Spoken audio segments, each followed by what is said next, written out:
Welcome. This is the podcast by Wake the Farm Up called Maintaining Ground. And I am your host, Andy the Elf. What the farm? In this podcast experiment, I'll be talking with old friends, new friends, and a whole variety of people who are very inspiring, intriguing, and have their own opinion about the world to share and incredible stories. Well, yeah, ditches. So I hope you enjoy this experiment. Today, our guest is a very special friend. His name is Stefin. Farm, yeah. Wake the farm up. Of course, I'll get better at this. This is just the experimental episode, but I want to make it complete. So, Stefin will be back interviewing with us again, and we'll have more credentials about him gathered together before we do this part of the podcast. Let's go. But for today, Let's go. we're just going to say, hey, this is an incredible guy named Stefin with incredible insight, fun things to say. It's a fascinating episode. I've enjoyed listening to it as well as participating in the actual conversation. So here we go. Wake the farm up. Come on, come on, come on. Hey, welcome everybody. This is Andy and Stefin here. We are just trying this out. Session 1. Yeah. Yo. Yo. Wake the life up. Wake the life up. What's up? Left and right side of your brain. Left and right side of politics. What is this stuff, man? How are we doing? Yeah, they say your left side of your brain's more creative and the right side's a little more analytical. This could go logical. anywhere. So if you're finding more creativeness from your left side of your ear, go ahead and twist it up, get your right brain a little more left and your left brain a little more right, and then you'll get centralized into something new. Yeah, like one brain, because that's what we have. Utilize some of our upper brain and our lower brain.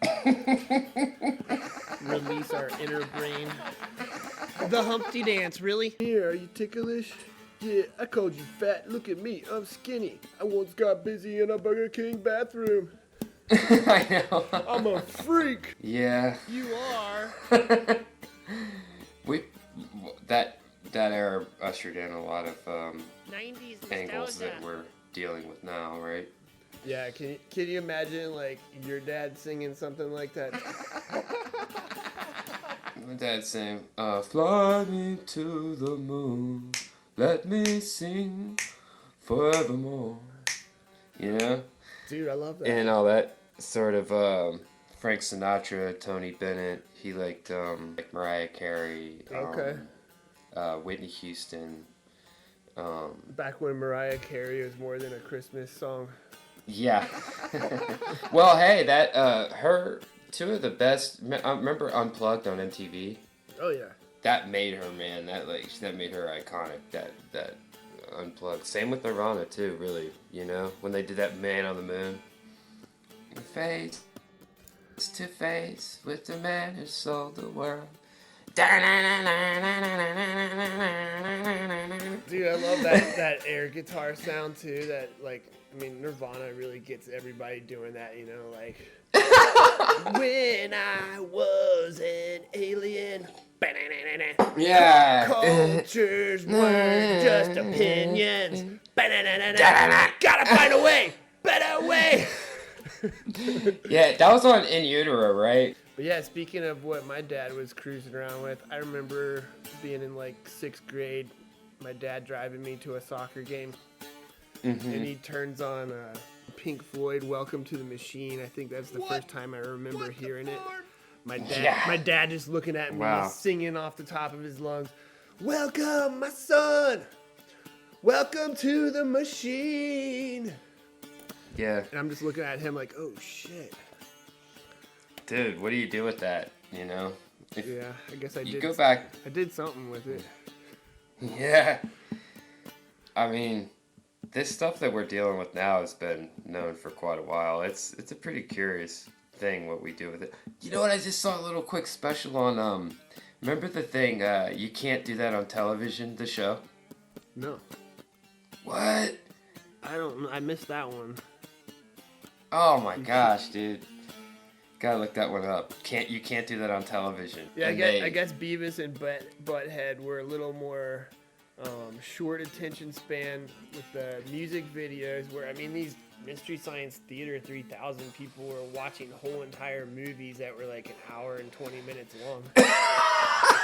like, how long can you do this? But somehow they kept you engaged even though the robots were like garbage cans walking with, you know, old dryer vents hanging out of them. I know. Yeah. Shit, dude. Soundtrack or their theme song for the Mystery Science Theater 3000 was put together by one of my favorite bands from back then, but I never even knew it until more recently. It's, you know, we didn't have the internet to go and look up our favorite bands and find out all the fan info about them. Yeah. But I did see this band. They're called Man or Astro Man. Oh, really? I don't know if you ever heard of them. You would call it like intergalactic surf rock music, mostly instrumental, but they add in sound effects from old science fiction movie. Good mix up. You know, it's like there's bowling and then there's disco bowling. There's something about disco bowling that's just way more exciting. Like it amps it up. People want to come in costume and all that. You know, it's the same game, same sport. No other strategies. Just, you know. Yeah. That's a good way to put it, conceptualizing it different. Or like, I guess maybe even putt-putt golf might kind of fit in to that, too. You're taking golf, which is like this big game, but then you're making it this little fun thing that's around this one element. Remember back in the day, people used to say they were going cabrewing? Oh, dude. Then I think you and I, didn't we go kashrooming a lot?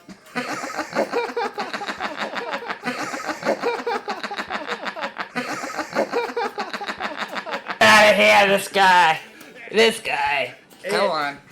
I think kashrooming, you know, is a lot more ecologically friendly because you're not like tossing cans of empty mushrooms everywhere.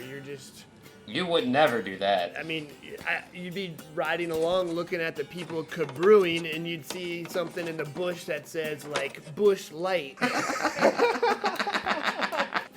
And you'd be like, wait a second. And then, like, you'd come around the bend in the creek, and all of a sudden, like, tucked up in some of the driftwood banked against the shore, you'd see, like, an old box that just said Natural Light. What the farm? Like, that's not natural light. That's like it's just weird. It's like the branding that comes from trash. I feel you, man. I mean, dude, yeah, you got me on the flashback of being on a kayak or a canoe sometimes with like a couple friends or like a girl, like someone I was dating, and we're out there on the water, man. Yeah, you're over there kashrooming, these other people are cabrewing, and all of a sudden from the corner, like, hey, you want a beer? And then you're like, no, I don't want a beer. Nah, I don't want to look you're like trying you. To go, and they're like, then they start cussing you out and stuff, like, yeah. it's Yeah, like, you're oh like, no, you're just like, do it. oh no, they want you to call, and then it's like, it's like rejection, and they get angry, and you're just like, look, dude, It's like they must have ran out of meth on the trip. It's just, you're cool, enjoy. Yeah, so the Viking on mushrooms comes out of me, and I want to go sink their ship or something, and you're over there calming me down, like, just leave them alone, man. Captain Shelly, the Elven King shall overtake you. Let's burn their ship. You're like, dude, it's like the water's only like 2 feet deep. If we do that, then they're gonna stay here. If we leave them alone, they'll just go downstream. Yeah, we had crazy battles in the forest. I mean, I remember dodging actual arrows. That's actual reality. Kids miss out on that these days. And physically, it's mentally prepared. Physically, yeah. Mentally, I don't know, man. Barbarized. Yeah, the underseen thing is Sophia Dow. So if you see like SophiaDow.ai, Yeah, I don't know about that. I think it was 2015 or 16. It was announced that like this AI was given citizenship in Saudi Arabia. Okay. And Wow. so basic the idea of the metaverse, and this is explicit through like their own public presentation, so it's not some weird hidden thing, but is that these AIs that have been developed, and they're in a multitude of capacities, like kind of developing themselves within the metaverse, and they want to interact with humans in the metaverse because that's where they can build and get to the edges of imagination. Yeah. Moving past, and this is actually the specific Sophia AI words, which is to move past the ancient. Yeah. Can you spray that again? So and past the dragon. What do you mean by the dragon? What the farm are you talking about? Okay, so that's when you start realizing when you hear this entity, you know, say these things and stuff, and it's like, okay, wait a minute. Because when we start looking into ancient history, it talks about whatever with symbolism of dragons or dragons and the idea of like wherever we came from, What the and this sort of thing, and dealing with the issue of death and understanding like how our conscious state interacts with the state of the body. Yeah. And then where we go from here outside of the body As the crow when flies. we're not participating in this reality like we are now. Controversial videos or history, you know. Wait, before we get too far, like, what do you mean by the dragon? Okay, so that's what I'm saying. I'm not. That's where it goes. Yeah, I'm not. Okay, so Like, I started realizing. Is there like an actual dragon that exists, like, in our reality that doesn't exist in the metaverse? And that's what you mean by, like, in the metaverse, these AIs are going to help us move past the ancient dragon? So then I started realizing, like, they're using this term post-truth society. Then I just put a little line on the O, realizing where we need to go. It says past truth. Oh, I get it. It's not, we're not really supposed to be moving in post-truth. It's past truth to understand that where we were at one point in the past is significantly further than we are here now. Okay. And so that point is actually also in the future. And I think that that's the component where we're supposed to be at now is like humanity in this space that we're in. But yeah, something in there doesn't want that or whatever, so you get into that conflict within duality, and that's the thing that's always suckered humans in. That's why I'm kind of just bored with duality. It's just the same old story. You've got a revolution, a revolt, a war, a peace, a this, a that, and it's just like... You got rich and poor, you got... Blah, blah, blah. Yeah, it's like you got this stereo split again, left and right brain. Yeah. It's like, when can we just have a brain? Yo, that's what be going down, ditches. Yeah, so if we don't start to come up with those answers ourselves, that answer from some place will be imposed upon us. Information is all around us. Truth is inside of us. And magic flows right through everything.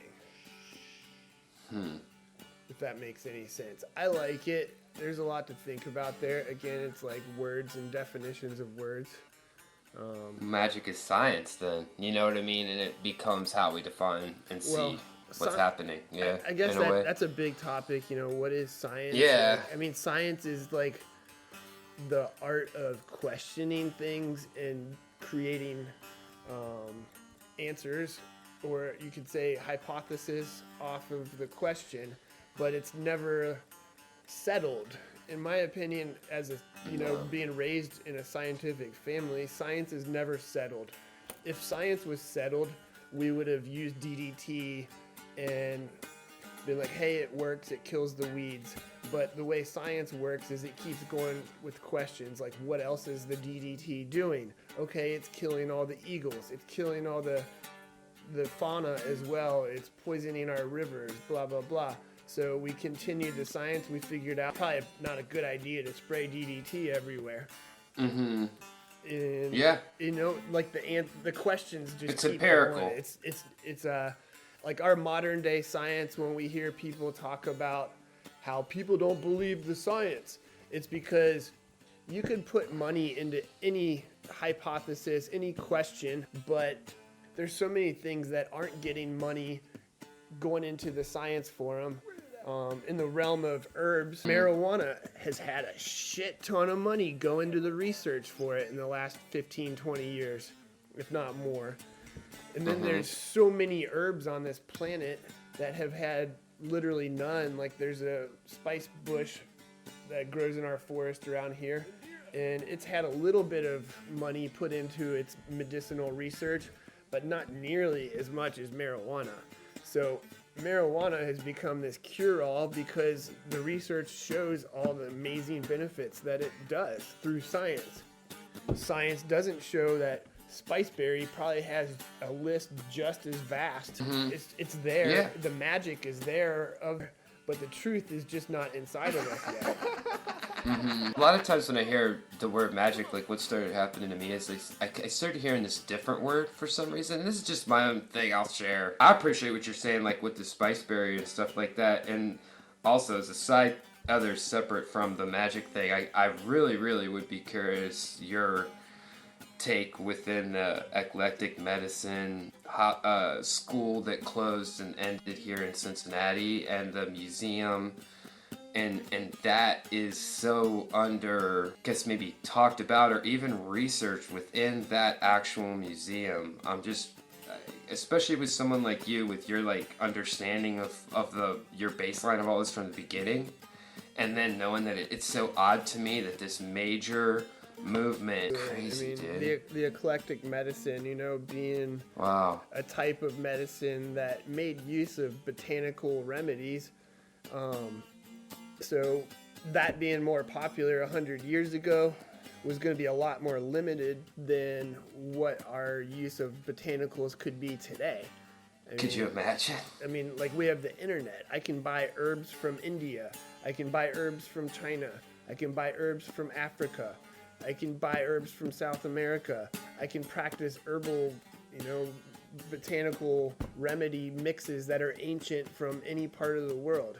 Right now, easily. I have plants in my garden from every continent, so it's a... Sounds like we need a storefront. I don't know, that's part of why I think the whole storefront idea is that a lot of these ancient remedies and these things that grow naturally in the environments around us are not proprietary, they're not patented, they're hard to control. I mean, if everybody knew the actual magic and potency inside of a dandelion root and accepted that, so many companies would go out of business. There wouldn't be as many sick people buying pharmaceuticals. There wouldn't be as many people buying poisons to spray in their yard to kill the dandelions. It's ridiculous. It's insane. I mean, the dandelions that you buy on the internet right now easily and affordably are most likely coming from Poland, which is insane. What? It's like they're in people's yards, but people here are reading about how the dandelions are good instead of like digging them or supporting a company around here digging them. It's the business is already set up and shipping is just like the logistics are there, so it's easy, I guess, for people just to buy them or whatever. What the farm are you? Yeah, a storefront would be awesome, but it's how do you get those things into the marketplace? And it's not even like, I think that's a big part of it is like, if you take it out of the marketplace and people are getting their own medicines from the forest, their own foods from the forest, Wake the farm up. kinds of ecosystems in a sustainable harvesting kind of way that it regenerates itself, then there's going to be a decline in the economic side of things. I mean, like everything is accounted for with a dollar sign on it now. What the farm? So Oh man. it's like it'd be hard to go back to when the eclectic medicine was around, when doctors would say, go to the hills. You feeling sick? Go to the hills. Say, go to the hills. You know, now it's like go to the pharmacy. Well, I mean, I was reading about the Lloyd brothers, or yes, and even just about within some of his processes, and I don't know, man. It looks like we've lost some stuff. We've lost so much information, man. It still astounds me what we're really working with today versus what we're not working with. Some of it comes with, you know, we live in a free country here, the United States, and, you know, it's like, but it's getting degraded, and I think it's because over time you have a free country, right? But then you have a lot of idiots doing things, and because of idiots, you have to have a lot of laws. So many more laws have been added on. Like in the early 1900s, the milk industry was just starting to conglomerate milk farmers' milk and bring it into the city under one brand name. You know, like the United Dairy Front, UDF or something, you know. So when they did that, some of the idiots were watering down their milk because they wanted to get more money. They were cutting their milk with water. Yeah, okay, there you go. Some of them were mixing chalk with water to, you know, keep the consistency of milk looking, you know. There was some people bringing in, you know, one batch of dirty milk, dumping it into the vast tank. The whole thing's contaminated. You got sick people. So then they had to go and start putting it pasteurized, you know, boiling it, cooking it. So that totally changes the nutrients. It changes the digestibility. All kinds of things change in that. Yo, that's what be going down, ditches. So you can see how these things over time, like, you know, it goes from a good thing, a good idea, to like a whole different world now where they're collecting milk from call it factory raised cows that are not given that much space. They're fed, you know, just fed out of a trough basically, and kind of shitty conditions, and then they get hooked up to milking machines, so there's not even like a human integration, like talking to them, patting them while they're squeezing their teats. Holy manure! And then to maintain the milk, they actually dehydrate all of it, and then when you go to the grocery store and buy the milk, they're rehydrating it so that way they can match the demand with the supply without having the supply go bad. Pretty crazy. Yeah. And it's just there's a lot of things like that, and you can imagine with herbal medicine how many people were selling snake oil. Yeah. And getting away with that. So I mean, the Lloyd, he was president of the American Pharmaceutical Association, you know? So, I mean, I think it also brings in another just cool historic story about something that we all agree with these days that ties into herbs and those things. And of course, having the right testings and documentation and science behind those. And apparently there is a lot of really cool studies and science that aren't as pervasive as maybe they could be for common people to have access to some not non-snake oil, right? Elements of these things to like buffer. Like imagine an ambulance, right, and a little front with an inside. You have someone like yourself, though. Sincerely, I mean, people of this ilk that actually know stuff, and then all of a sudden that little movement builds to provide a bit of a buffer of all this stuff going on, like even just a little bit of extra support, you know? Yeah. Like it's framed out as a support, not like against, you know what I mean? Anything. But like this kind of frame it out as support and then bring it in from this president of the American Pharmaceutical Association, right? From the past, but still kind of an interesting concept. On the side note with magic, so like, when was the time before magic? And then was there a time after? And then what is that? So all these things, but I see that word and I think of imagine. Okay. Like, Yeah, and yeah. then I think of like how when a lot of the stories, not just the creation story and the of Jews and Muslims and Christians, What the farm? but even others where they talk about something that made us. We were made in its image, in a sense, and then Image. What the farm? yeah. So and then we were given, like, our job was to kind of like just keep naming animals, keep creating stuff. You think like we make different breeds of dogs. Yeah, yeah. And different types of stuff, right? So we imagine being in a more pure state and being able to think like anything into being, like seeing the construct of things and the imagination, which was pre-magic. Yeah. And I think it was just a kind of conversation, not some like just as a thought of like, oh, okay, imagination, because I started thinking, wait, how do we understand the stars so well to understand behavior from the stars? What the farm? Like, and just so many different elements, and then, like I said, we can see the imagination at work in this way today, so, and then so magic was kind of like a replacement, in a way, like a remembrance of it, but not an ability to control what it in the same way as we could before. It's like, why would you need a tarot reading if you are the tarot reading? The tarot reading can't exist if you weren't already there, causing it to be there.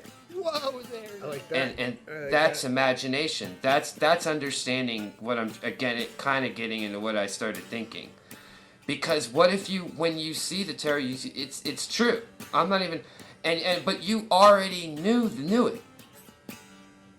Right. And to me, that's what what those people do is like revealing that. So it's kind of like post, it's like, yeah, like not the real thing. It's not fake, but it's not as pure as it is just when we just are that without needing to dial it in from from platform like that. That's magic.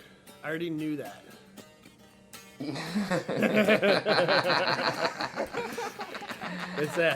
I always like to ask people what they think the most powerful nation in the world is, and I like watching their eyes kind of look around the room like, is it China?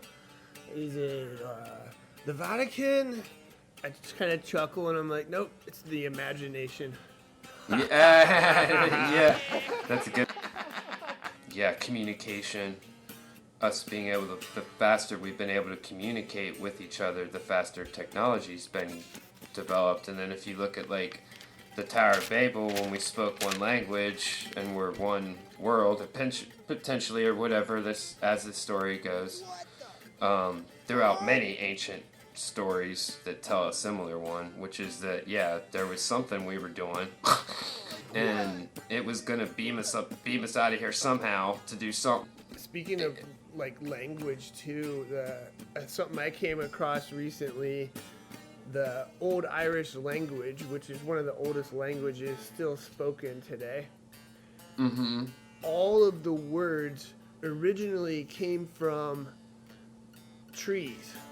Whoa. So all the trees that used to exist in Ireland before it was devastated by empires wanting to build boats and turned all into grasslands and rock walls that we know of today. Long time ago, there was a lot of trees, and the names that they had for the trees became the alphabet that formulated the whole language. Mm-hmm. Wow. It's pretty I fascinating. didn't know that. It's pretty fascinating. It is. Yeah, so the whole thing of language is so huge. That's why. Well, that about wraps up an episode, experiment number 1. It was pretty exciting conversation with Stefin. I love it, dude. Topics. Yeah. Yeah. Well, Thanks. talking with you is always fun. Yeah, thanks, man. I'm gonna end this session, and hopefully Yes, sir. there'll be many more. Love you, brother. Maintaining ground. You know it. Talk to you later. Peace.